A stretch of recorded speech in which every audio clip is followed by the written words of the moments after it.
Good morning, guys. So this is about the second week of January, and I just decided that I'm just gonna pick up from here and just start vlogging because, your girl has kind of been going through some stuff, and last week I kind of just still needed some me time to figure out everything that is going on in my life.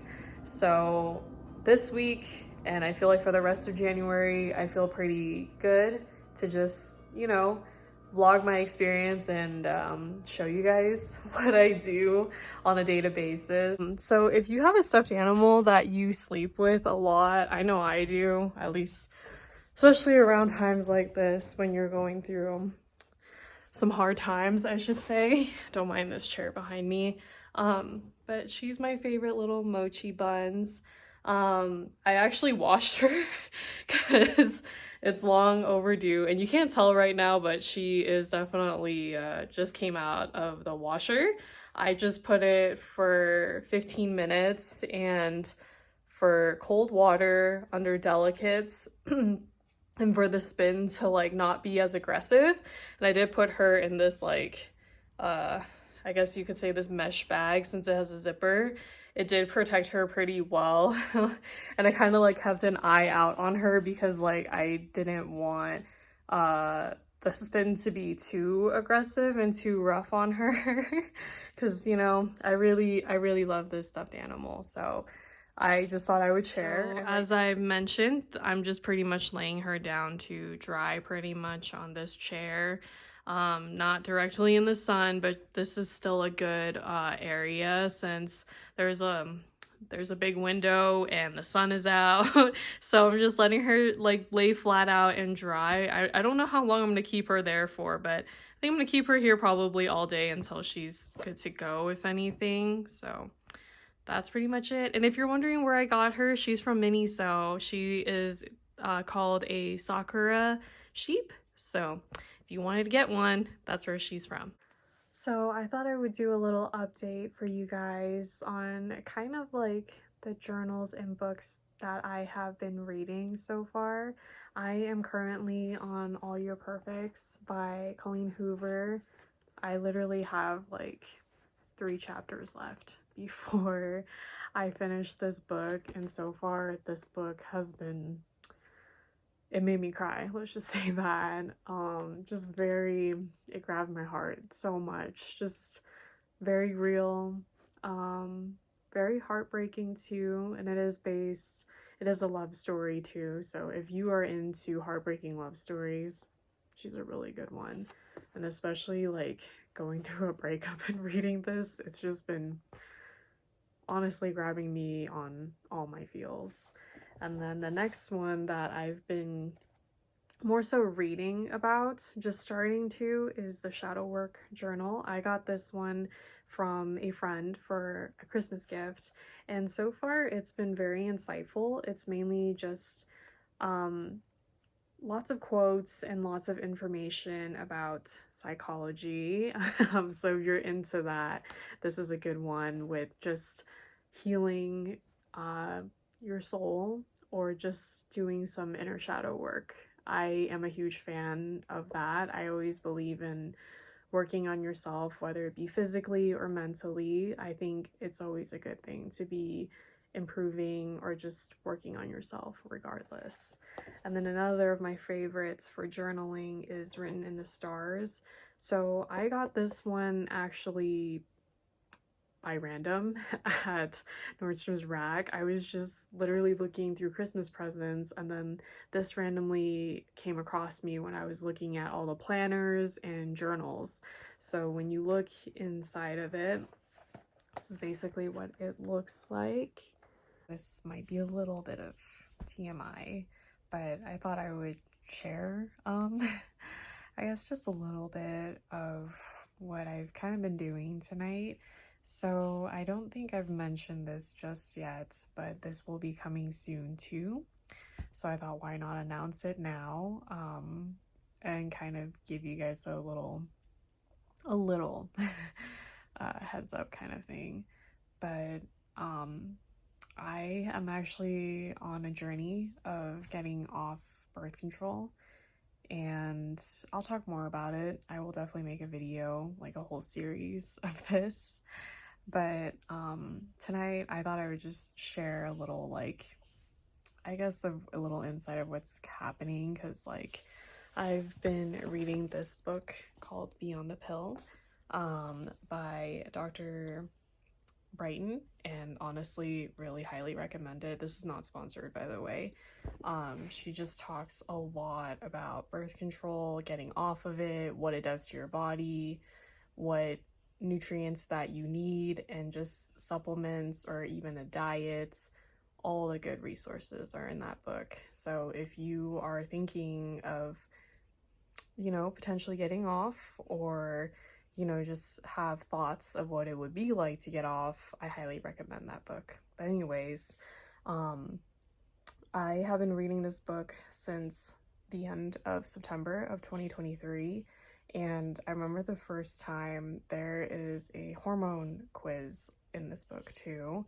The first time I took it, there was definitely quite a lot that I was experiencing and dealing with, and just so many health conditions that I had.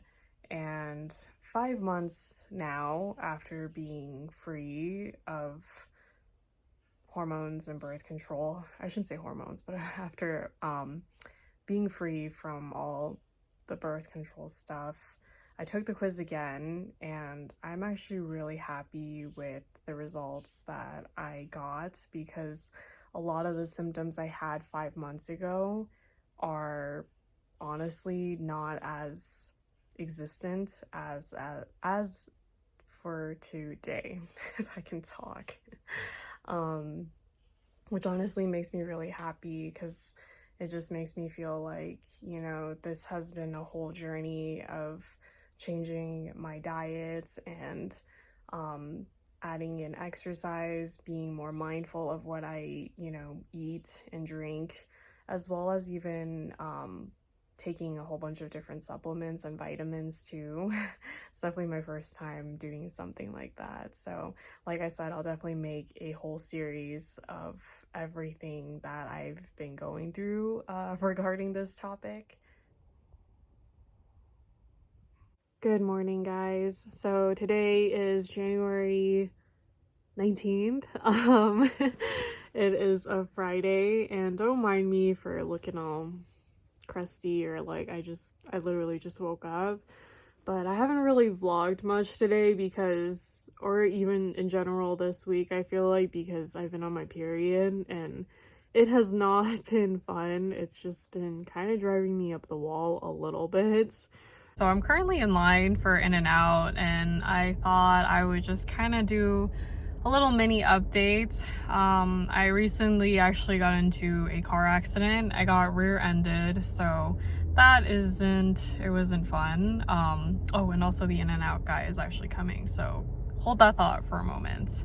I got rear-ended last Saturday evening when I was just going home, and it was actually honestly kind of pretty scary. I'm not gonna lie about that, since I was on the highway, and pretty much I was in the lane where I was trying to get to my exit, and it was just like kind of interesting because like I wasn't in the slowest lane, which is on the right side. I was just kind of in the middle lane, since I knew it's kind of the thing where you're on the highway and that like your exit is coming, and then it splits into two different sections as well too, and I knew my section would be to the left, so that's why I stayed in the middle lane. But we kind of came at a really fast stop out of nowhere on the highway, since like people are just being slow. And mind you, I understand when we're changing, like it can be a little scary or intimidating, but sometimes it's not for the best, because when you're on the highway you're supposed to keep it moving.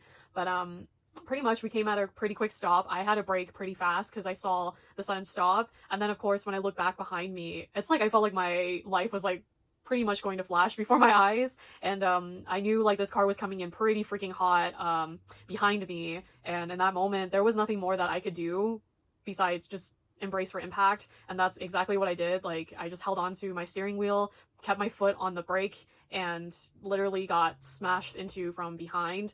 And in that moment I just remember thinking like, dang it, like I was just so angry and was just like, oh my freaking god. And I think I remember like my head was kind of just like, in a sense, like a little numb. And like, you know, when like you have that big of an impact, your ears kind of just start ringing. I felt like that's exactly what happened for me. And the moment that I snapped back into it within I think it took me 5 seconds to snap out of it, because I still remember my hands were just shaking, and I was honestly really scared. Not for, like, the crazy part is, like, I wasn't scared for what's gonna happen to me, but I was actually afraid of, like, what just happened to my car, because my car is my freaking baby. So I remember at the moment, like, to put my car in park and took off the seatbelt and immediately just, like, got out of my car to, like, look behind of, like, you know, is my car freaking smashed from behind? And I want to say that I am at least grateful that my car is completely okay, which is kind of insane, and that the person who hit me from behind, he didn't just ran off. Like, he did get out of his car and asked if I was okay, and kind of checked to make sure everything was okay. And we wound up pulling onto the side of the road, since we were still in the middle of the highway with cars coming out and just driving by, speeding past us. We did pull to the side and, in a sense, got situated. You know how the drill goes of, like, getting their getting their car insurance, and getting his number and things like that. It was definitely a very big impact, I want to say, because it definitely did leave me feeling very sore the next few days. My back has definitely, it wasn't happy, and especially my right foot, since that's the foot that was on the gas pedal and on the brakes, it's been a little, like, it's okay. Like, the pain isn't excruciating, but there is that pinching pain, if anything. So it just, I don't know, like, I just don't know how to feel about that situation. Like, I just remember, like, when I was going home, I was just like, F my life. Like, I'm already going through a lot of changes emotionally and mentally with the breakup and moving back to Colorado. This lighting is seriously immaculate. I'm currently in the parking lot of H Mart because I recently just got done preparing for an interview. I have an upcoming interview this upcoming Tuesday, and honestly, I am super excited, just because this is finally my first opportunity of just being able to finally interview, of, like, coming back home and, you know, finally standing a shot for something. So I'm ready for it, honestly. I like to just prepare questions of what the interviewer is going to ask me, because I feel like it just makes me feel a bit more confident and, you know, having more put together answers, if anything. So, yep. I'm about to, like, kill this kimbap at the moment. I wound up signing up for a membership at the gym, so I am getting back on that. I know it's towards the end of January, but even so, I think it's still nice to just go back, because I know it's very helpful for just, you know, everything, honestly, not just physically wise, but even mentally wise. It helps me a lot with dealing with anxiety and depression, as well as even just my own confidence as well, and mental headspace. So I'm excited for that. I'm so sorry that I didn't film anything yesterday. I got way into the workout, and, like, because there was so many people last night, I was actually surprised at how many people there were last night for a Saturday night workout. But usually when there's a lot of people, I kind of don't like to just pull out my phone and start recording, honestly. It kind of feels a little awkward, but hopefully I will at least get one video in of me at the gym, at least before the month ends entirely. But after the gym, I wound up going to do a little shopping, and I wound up getting myself some sheet masks. I love these from Tony Moly just because they're just amazing. Like, these guys, not only do they, like, hydrate my skin, but I find it that they're not as sticky as other sheet masks, because I don't know about you, but, like, when you take off a sheet mask, like, that residue will kind of just stay there for a while. This one tends to stay for a little bit, but it does ease out and it doesn't feel as sticky. You do have to still give it a few, like, moments, though. It's not just, like, entirely where it'll just go away in, like, 3 minutes, but I think, like, a good after, like, 25 to 30 minutes, usually the residue is gone. And I also got 2 books. I spoiled myself with Regretting You by Colleen Hoover. And then also, this is gonna sound really corny, but you know what? I'm single, and, you know, it's not that I don't know how to be single, but right now I'm kind of in that headspace where I'm kind of just, like, doom and gloom about relationships and things like that. So I feel like it's a good idea to just be not only just listening to podcasts or even YouTube videos with influencers that are talking about singlehood, but I am reading a book that's called Singled on Purpose. And I thought this one would be a really good read since right now I am I shouldn't say I am pretty much going through the motions of, going through a breakup, honestly. And I'm not going to sugarcoat things that it hasn't been easy, honestly.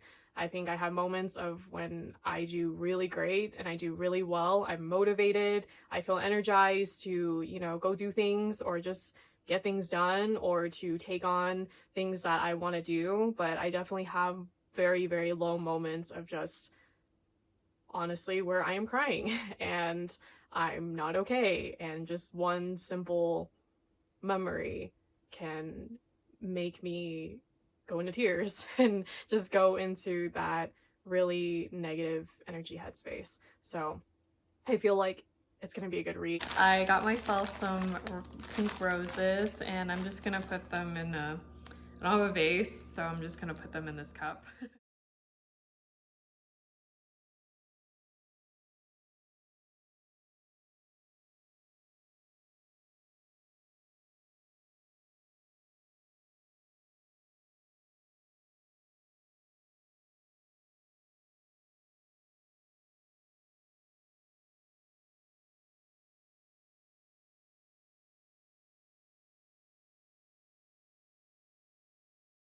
Feeling like a sinner, it's on fire with him. I go to who? He said, you look crazy, thank you, baby. All the easy on me, all messed up. His love is my favorite, but you plus me sadly can be dangerous. Look at me, look at you, couldn't get, let your mind green light.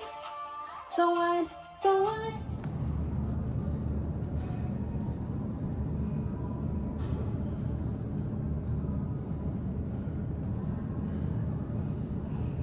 I think we were eating, honestly, because like we were pretty chill. But the weird part about this dream was that like it was twice in a row where like my brother was the one telling me like, yeah, but she's like creepily watching you.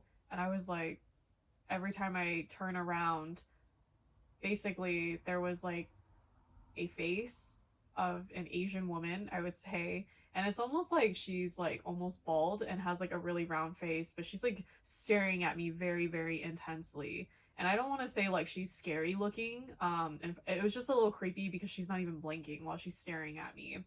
And there was a moment where I looked at her once and then my brother was like saying how like, oh, she's still staring at you. And then I like flip back and like really look at her and she's like straight up staring at me like very intensely in a very creepy way without blinking.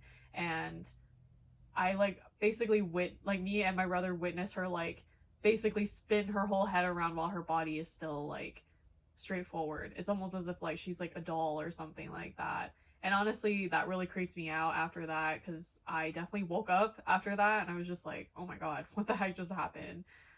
So what it says, at least for what I googled, so a creepy dream interpretation. The possible meaning is that the dream symbolizes fear, anxiety, and discomfort. It may indicate that you're feeling uneasy about a situation or a person in your waking life. It could also represent repressed emotions or unresolved issues that are causing you distress. Um, then it says, take some time to reflect on what may be causing you to feel uneasy or uncomfortable. Is there a person or situation that is making you feel this way? Try to confront your fears and face them head on. If you are unable to do so, seek support from a trusted friend or professional. It is important to address these feelings in order to move forward and find peace. This is very interesting, I would say, because I do want to express that the night before, I did journal about how I just felt like this isn't easy for me to talk about as well, by the way. Being here in this home because I am living at my parents' place. I should say one of them. And it's the one that I don't get along with necessarily. And like well, this is how you know I'm having such a hard time expressing this, but we have never gone along. I'm just gonna put it to that. They have always been very controlling of me, even ever since I was a kid, and we've never really had a strong bond. If anything, we fight a lot. We don't agree on things a lot of the times because we just have very different perspectives on life and how to go about with certain things. I would say they are more old school, traditional, and just very stuck to their ways, and they don't really like to open up to new ideas or hear other people's thoughts. At least I don't feel like they like to hear my thoughts and my opinions or even try to meet me halfway just because I am their daughter. They see me as someone who is naive and younger and a child, and that they need to always put their input on and always having to pretty much nag me and tell me what to do. And in this point of my life, it's still been something very difficult for me to accept the fact that I'm living with his parents, because it's been almost 9 years of my life that I have not lived with his parents, and I chose to do that for a reason, and I've really enjoyed being and living on my own instead of pretty much having to live with his parents.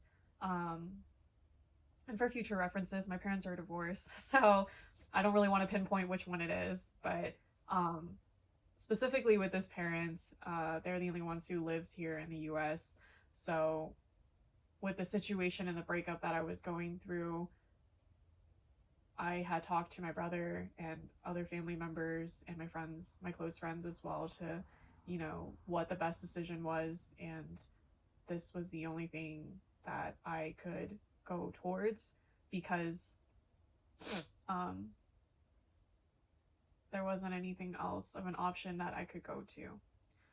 So for now, as I'm trying to get settled and trying to find a job, I do know that I don't want to stay here for that long, which is a good thing, to be not too comfortable.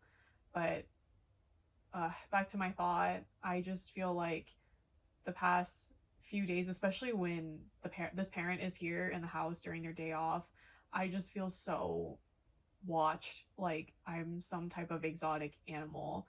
They just look at me and stare at me and watch every single move that I do, whether it be just getting myself water or making myself tea or grabbing a little snack in the refrigerator, and that's it. And mind you, our interactions are not the best either. Going through a breakup and going through such a low point in my life at the moment, they are very nitpicky with me and always pointing out my flaws, to seeing like, what's wrong with you, or like, you're so fat, or like, why do you have acne, or like, why do you have eczema, and things like that. Sorry, I don't mean to break down. Just even talking to the camera right now makes me realize this is probably why I had this like reoccurring dream, because this parent does make me feel very anxious to be around and very negative, where like I don't like being around them, especially at this point in my life where I just feel very vulnerable and very sensitive, to the point where any negative comment just really hurts me a lot more than I would like it to, because of just everything that I'm going through in my life. And sometimes I wish I can just confront them and tell them like, can you just please stop for one moment, because that's not okay. Like, maybe if this was like, you know, 6 months or like 5 months, or I don't know, 4 months after the breakup and trying to like get my life together and get things put together, I would feel more okay to take those jabs. But I feel like because I'm going through so much and I'm still trying to get my life together, and for that parent to point out the things that are physically wrong with me, I just feel like it's not okay, because I'm already going through a lot emotionally. If you have any advice on how to talk to an Asian parent that doesn't like to listen to their child or care about meeting their child halfway and trying to understand them, let me know what your thoughts are and your insights are, because it's not easy. I noticed that my speech, at least talking to the camera, sometimes I do have little moments of pause, just because this is still new for me to picking up the camera and talking to it as well too. So please give your girl some grace because I am still trying to get used to it. But other than that, I hope you did enjoy this monthly vlog. I know I didn't really do too much, honestly. I feel like I'm still just getting back in the swing of things because, as I said, like, this month was more so of just still getting settled in to my new environment, to my new home, and you know, still processing and still healing from the breakup as well too. So I'm just slowly trying to pick up my own pieces. So with that being said, thank you so much for watching, and until next month, I will definitely vlog more, and I will definitely try to capture more happier moments, and of course more moments of me wearing makeup, because I noticed throughout this whole vlog, like, I'm not wearing any makeup and I'm just in my PJs. So that's that. And I also wanted to bring up that the reason why I was dancing to BlackPink and singing is because I was getting ready for an interview. So I just had to shake out the nerves. I don't know what you guys do before an interview because I get really nervous. Excuse me. But yeah, I get really nervous, and that's what I had to do to feel confident and to feel like I can freaking do this, and I just need to shake off these nerves. So I hope you enjoyed that. And like I said, I will see you next month. Bye.